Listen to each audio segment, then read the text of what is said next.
మనము చూద్దాము.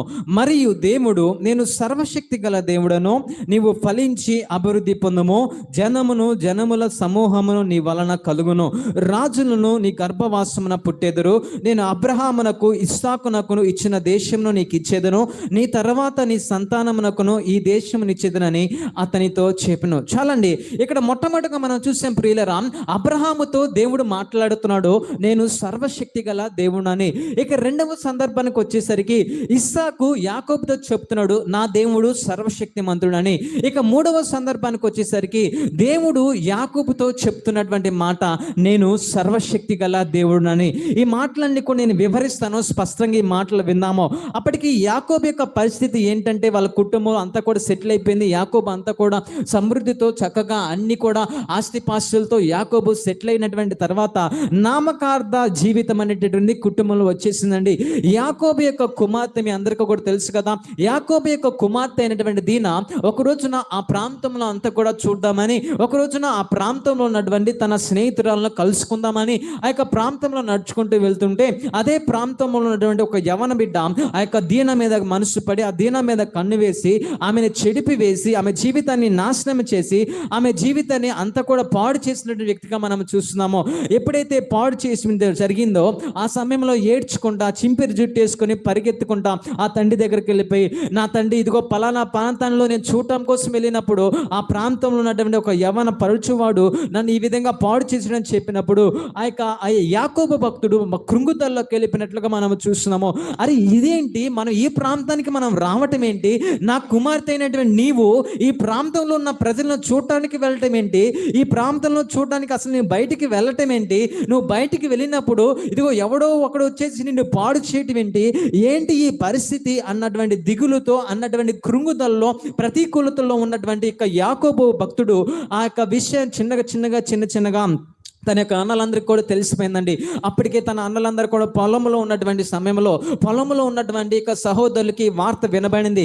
ఈ వార్త వినబడినప్పుడు తన అన్నలు కపటోపాయముగా, ఇదిగో మీ దేశంలోనూ మీ ప్రజలందరూ కూడా సున్నతి చేయబడితేనే మా ప్రజలను మీకు ఇస్తాము, మా పిల్లల్ని మీకు ఇస్తాము, మీ పిల్లల్ని మేము చేసుకుంటామని ఒక ఒప్పందము కుదుర్చుకున్నారు. ఒక ఒప్పందము కుదుర్చుకున్నప్పుడు ఆ ప్రాంతంలో ఉన్న ప్రజలందరూ కూడా సున్నతి చేయబడి వాళ్ళందరూ కూడా రెస్ట్ తీసుకున్నటువంటి సమయంలో ఈ దీనా యొక్క సహోదరులు ఏం చేశారు అంటే, కపటోపాయముగా ఆ యొక్క రాజ్యం మీద పడిపోయి ఆ సున్నతి చేయించుకున్నటువంటి ప్రతి ఒక్క పురుషుని కూడా ఆ యొక్క సమయంలో అందరిని కూడా కత్తి చేత చంపివేసినట్లుగా దేవుని యొక్క వాక్యములో మనము చూస్తాం జరుగుతుంది. ప్రియులరా, ఇక్కడ మీరు చూడగలిగినట్లయితే ఒక వ్యక్తిని చంపితే దాన్ని హత్య అంటారు. అదే కాక ఆ ఊరు మొత్తం కూడా యాకోబు కుమారులు చంపేశారు కాబట్టి ఏమండి, అసలు ఒక వ్యక్తిని చంపితేనే ఆ కుటుంబీకులు వాస్తవానికి వాళ్ళు ఒప్పుకోరు. అటువంటిది ఒక ఊరిని ఒక రాత్రి కాల సమయంలో చంపేశారంటే ఆ ఊరిలో ఉన్నటువంటి వారు, మిగిలిన ఊరిలో ఉన్నటువంటి వారు చూస్తూ ఊరుకుంటారండి?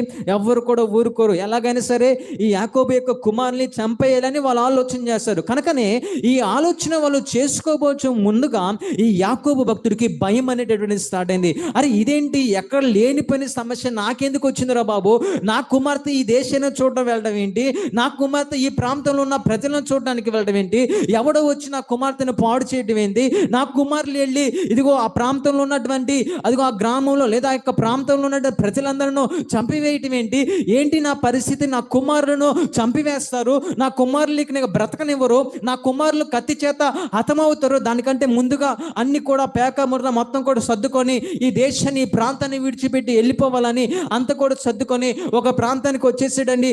ఒక ప్రాంతానికి వచ్చేసినటువంటి తర్వాత ఆ యొక్క ప్రాంతంలో మోకాళ్ళు వేసి ప్రార్థన చేయడం జరుగుతుంది. ఆ యొక్క ప్రాంతంలో ఉన్నటువంటి సమయంలో ఆ యాకోబు భక్తుడితో దేవుడు మాట్లాడుతున్నాడు. ఇదిగో ఆ యొక్క యాకోబు కుమారులు హంతకులు అయిపోయారు.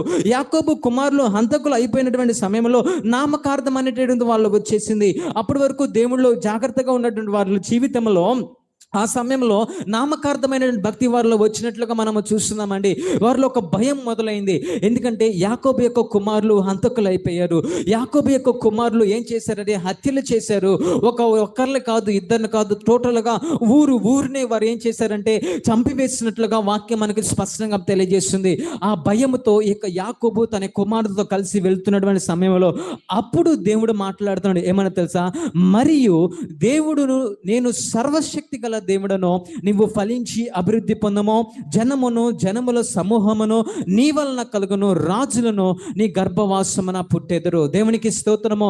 ఆ భయంకరమైనటువంటి పరిస్థితి గుండా ఈ యాకోబు భక్తుడు అన్నిటినీ వ్యతిరేకమైన పరిస్థితి గుండా ఆ విగ్రహాలన్నీ కూడా తీసివేయించి, ఇదిగో దేవునికి వ్యతిరేకంగా ఉన్నటువంటి పాపముగా ఉన్నటువంటి ఆ యొక్క పాప కార్యాలు కావచ్చు, అక్కడ వాళ్ళు ఉన్నటువంటి ఆ యొక్క పనికిమాలిన విగ్రహాలు కావచ్చు, అన్నిటిని కూడా తీసేసి దేవునికి బలిగా అర్పిద్దామని వెళ్తున్నటువంటి సమయంలో దేవుడు మాట్లాడుతున్నాడు, యాకోబు నేను సర్వశక్తి కలిగినటువంటి దేవుడను అని యాకోబుతో దేవుడు మాట్లాడుతున్నాడు. యాకోబు నువ్వు అనుకుంటున్నావా, ఇదిగో నీ కుమారులు హత్య చేశారు, నీ కుమారులు హంతకులు, నీ కుమార్తె చెరిపివేయబడింది, నీ కుమార్తె ఇదిగో పలానా వారి చేతిలో చెరిపివేయబడింది, నీ కుమారులు వారందరినీ కూడా హతం చేశారు, వాళ్ళందరూ వచ్చేసి ఇదిగో నీ కుమారులను ఇదిగో మిమ్మల్ని బ్రతకనివ్వరు, నిన్ను చంపేస్తారు నువ్వు అనుకుంటున్నావా? నువ్వు జ్ఞాపకం చేసుకో, నేను సర్వశక్తి కలిగినటువంటి దేవుడు.